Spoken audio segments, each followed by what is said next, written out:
I mean, it just looked like I was really surprised. Jamie Ledbetter can laugh about what happened to her eyebrows now. We actually called it the crazy brow. But that wasn't the case 5 months ago. I was freaking. Last November, the 42-year-old mom of 3 went to a woman who claimed to be certified in microblading, a beauty technique that involves tattooing someone's eyebrows on. This is what she ended up with: botched brows. I was devastated. I mean, I was even dating a guy and he stopped dating me. It killed her confidence. She couldn't cover it up with makeup. She even went to another woman who claimed she could camouflage her brows, but 6 weeks later, still no changes. It was pretty painful. It burned a lot. Kind of felt bruised. I took everything I could to hold back tears because this is the worst I've ever seen.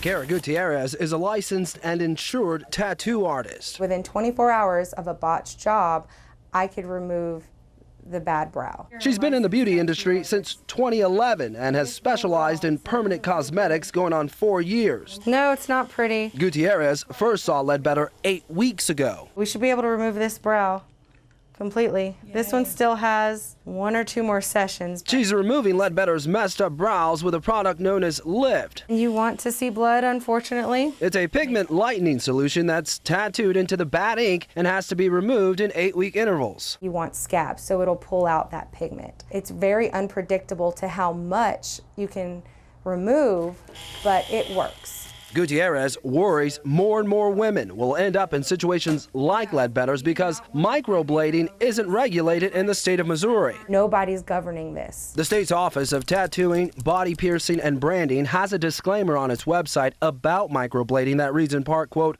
"Although the office recognizes the potential for public safety issues, the office has not been given specific statutory authority to regulate this practice." That's not the case across the state line in Kansas, where permanent makeup technicians are required to have 1,200 hours of training, at least 50 completed procedures that can be verified, and an apprenticeship. This is something that is permanent on your face.